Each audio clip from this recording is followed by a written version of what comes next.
बिस्मिल्लाहिर्रहमानिर्रहीम। अस्सलाम वालेकुम नाजरीन, उर्दू खबरनामा लेकर मैं अरशद भट्ट आपके सामने हाजिर हूँ।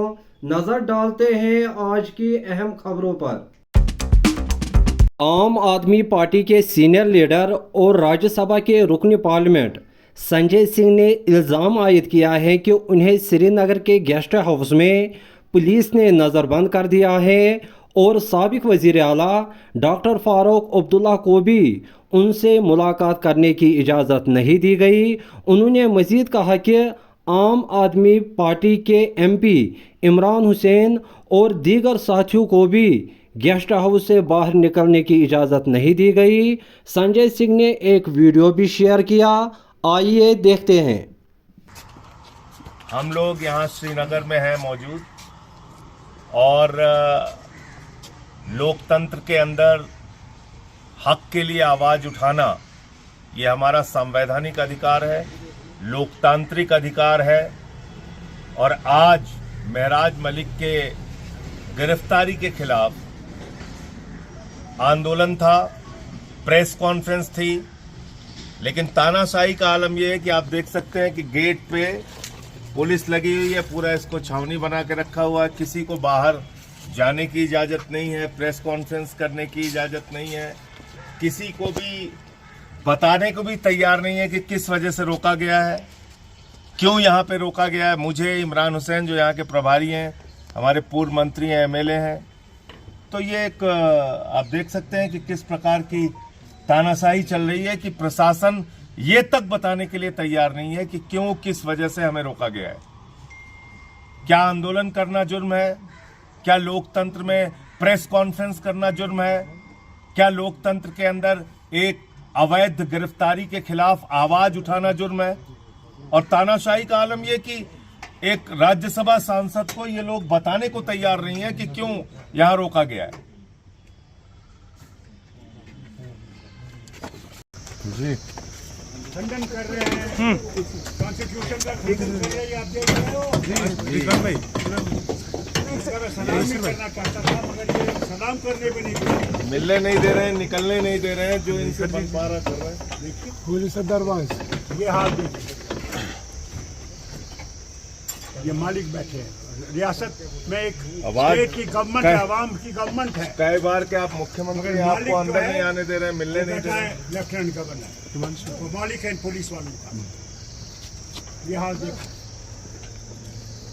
किसी मुल्क को पता लगना चाहिए कि एक इंसान कॉन्स्टिट्यूशन के अंदर बात करना चाहता है, कोई पत्थरबाजी नहीं करना चाहता, गोलीबारी नहीं चाहता।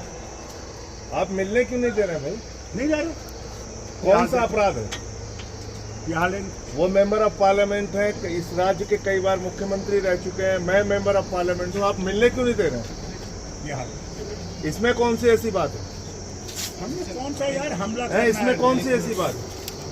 हमने कौन सा करना है? भाई मिलने में क्या बुराई है? हमें खैर खैर पूछनी है, कोई मैंने करनी नहीं है। आप इतना भी नहीं इजाजत देते कि मैं इसका हाल पूछूं। मेरा दोस्त रहा है पार्लियामेंट में इतने साल। चलिए, आपका तो है नहीं ये कसूर,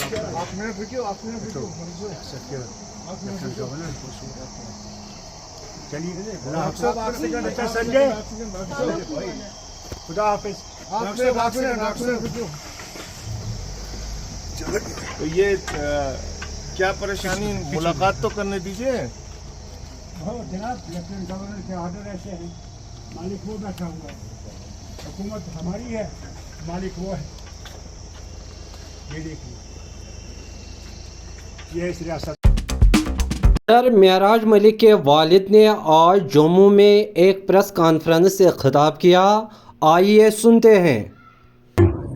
मैं डॉक्टर के पास गया था। क्या हो गया? मैं हार्ट पेशेंट हूँ। अब मैं आपसे सबसे रिक्वेस्ट करता हूँ, तमाम पार्टियों से, मेरे लड़के को बाहर निकालो, पीएसए को वापस लो, डीसी साहब से भी और एलजी साहब से भी, उमर साहब से भी मैं रिक्वेस्ट करता हूँ, तमाम पार्टियों से, तमाम जनता से। डिस्ट्रिक्ट में हालात ख़राब हो गए हैं, उस वजह से एक लड़की की वहाँ डेथ हो गई परसों, तो वहाँ कर्फ्यू लगा था, आज भी कर्फ्यू है, पता नहीं 163 164 पता नहीं क्या है वो। तो मेरे लड़के को बाहर दे दो, हालात ठीक हो जाएंगे बस। आपसे ज्यादा सवाल ही हम करेंगे। हाँ, मैं जो माहौल वहाँ पर खराब, माहौल खराब हो गया। उन लोगों को मैं कहता हाँ वो अमन से रहे सब लोग, और मेरे लड़के को बाहर निकालो बगैर पैसे, बगैर फाइल के, बगैर दर्ज करने के, सीएम साहब बगैर कोर्ट का। हाँ, सीएम साहब को मैंने रिक्वेस्ट की, उसने कुछ नहीं बोला। उसके जब इख्तियारात है ही नहीं, मैंने बोला उसको कि आप एलजी साहब से बात करो, सब पार्टियों से बात करो, जितनी भी पार्टियां हैं, एनसी है, पीडीपी है, बीजेपी है, जो भी पार्टी है, जनता दल है, जो भी है, उनसे रिक्वेस्ट है मेरे लड़के को बाहर लाओ, हालात ठीक हो जाए। एलजी साहब से क्या बात, एलजी साहब से क्या कहना चाहेंगे आप? हम कहते हैं इंसाफ करो।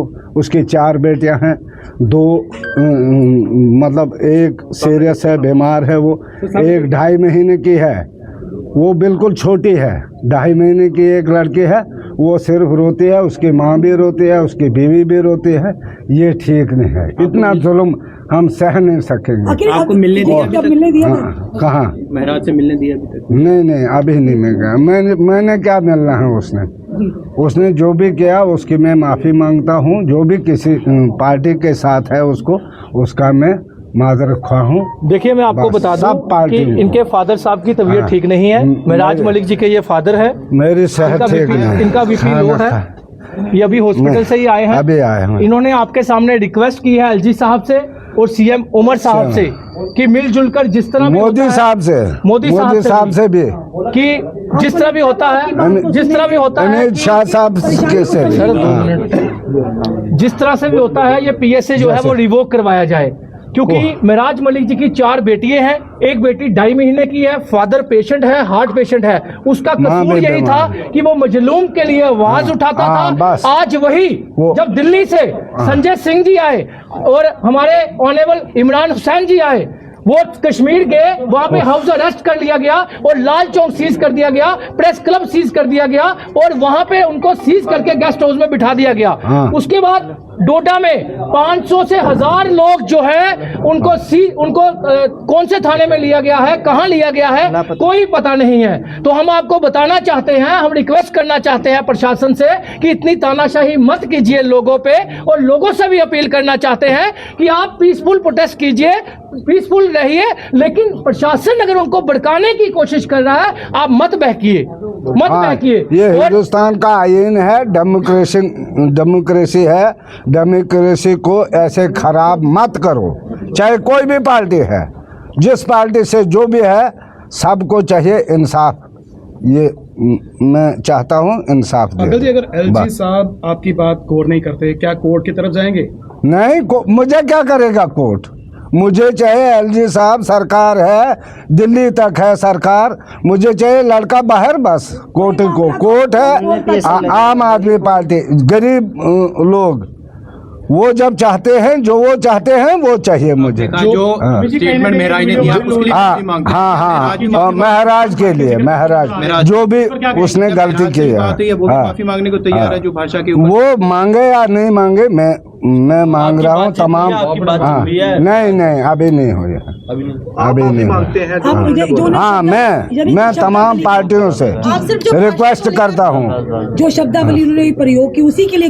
हाँ, उसी के लिए, जो भी उसने गलती की है, हाँ, गलत किया था या ठीक किया था वो मुझे पता नहीं। जब एक बूढ़ी 60-70 साल की रोने लगी उसके सामने, वो 5-6 पैसे लगाए हैं डीसी साहब ने, वो डीसी साहब भी हमारे बच्चे हैं, वो कहाँ दूर के। ये भाइयों की लड़ाई थी, इतना इशू नहीं बनाना था। मुझे चाहिए वो बाहर, बस, इससे ज्यादा मैं नहीं चाहता। आप जा रहे हैं एलजी साहब से मिलने? कोई मैं गया था, उधर मिलने नहीं दिया, सिर्फ सीएम साहब मिले। आपकी अगर आवाज पहुंच जाती है एलजी साहब से, उम्मीद है कि बिल्कुल, मुझे पूरा भरोसा है एलजी साहब का और मोदी साहब का। ऐसे नहीं होगा, ये डेमोक्रेसी है, ये हिंदुस्तान है, ये किसी ने दिया है, हमें हक दिया है बोलने का गरीब के लिए। वो गरीब की आवाज है, बाकी कुछ नहीं है, नहीं गुंडा है, नहीं कुछ है, नहीं चोरी करता है, नहीं कुछ है, वो साफ सुथरा है। तो हमें बाहर चाहिए, अगर वो बोलेंगे नहीं काम ही नहीं करना है, उसको काम भी नहीं करना है। हाँ, कितने दिन हो गए परेशानी चलते खाना मुझे 4-5 दिन हो गए। अब बीमार 2 दिन मैं बीमार हूँ, घर में भी बीमारी है, वो माँ उसकी रो रही है, बच्चे क्या बच्चे भी रो रहे हैं। 1-2.5 महीने की है लड़की। मुझे उसका है, मुझे ज्यादा बोलना नहीं बनता है। मुझे चाहिए वो बाहर बगैर फाइल को वापस करो। वो डीसी साहब से रिक्वेस्ट करो कि फाइल वापस ले ले। एलजी साहब आप मिले डीसी साहब से?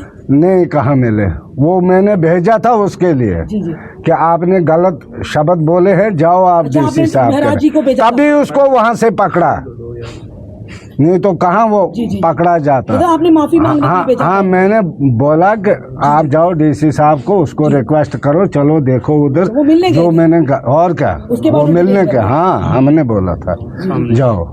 अमित जी क्या कहेंगे? अमित जी देखिए, आप सबके सामने ये फीलिंग जो थी एक फादर की थी। शायद अगर महराज मलिक जी की जगह कोई और भी होता तो उनके फादर की भी यही फीलिंग होती। ये हार्ट के पेशेंट हैं, 4 बेटियां हैं, 1-2.5 महीने की उनकी बेटी है। उसका कसूर क्या था कि वो भी एक मजलूम की आवाज उठाना चाहता था, मजलूम की आवाज आगे रखना चाहता था और जनता को इंसाफ दिलाना चाहता था, जनता का पैसा जनता में ही बांटना चाहता था और जनता के काम करवाना चाहता था। लेकिन उसके बाद भी आपने देखा, जम्मू में हमने प्रोटेस्ट किए, बड़े पीसफुल प्रोटेस्ट किए, हमने कहीं पे भी प्रोटेस्ट किए, बड़े पीसफुल प्रोटेस्ट किए। अगर डोडा से 20-25 हजार लोग अगर रोडों पे आए हैं तो बताइए पीएसए किस चीज का। इधर डोडा जिला में आज दूसरे रोज भी कर्फ्यू जैसी सूरत हाल बरकरार है, जिस दौरान लाउड स्पीकरों के जरिए ऐलानात किए जा रहे हैं कि लोग घरों में ही रहें और बाहर आने की कोशिश ना करें। सरकारी ज़राए के मुताबिक हालात पुरअमन हैं और किसी को भी अमन व अमान में रखना डालने की इजाज़त नहीं दी जाएगी। दरियासना डोडा के ठोकर महला इलाके में आज एक पुरअसरार धमाका हुआ। पुलिस ज़राए ने इसकी तस्दीक करते हुए बताया कि धमाके में किसी के ज़ख्मी होने के बारे में कोई इत्तला मौसूल नहीं हुई। ताहम धमाका कैसे और किन हालात में हुआ, इसकी बड़े पैमाने पर तहकीकात शुरू की गई हैं। अलावा जी वादी कश्मीर में आज मौसम मजमूई तौर पर खुश्क और गर्म रहा। महकमा मौसमियात की एक इत्तला के मुताबिक आने वाले 24 घंटों के दौरान जम्मू कश्मीर में बारिशों का इम्कान है, जिस दौरान ऊपरी पहाड़ी इलाकों में मामूली बर्फबारी हो सकती है। अभी तक बस इतना ही। अगर ज़िंदगी रही तो आपसे फिर मुलाकात होगी। तब तक के लिए अल्लाह निगहबान।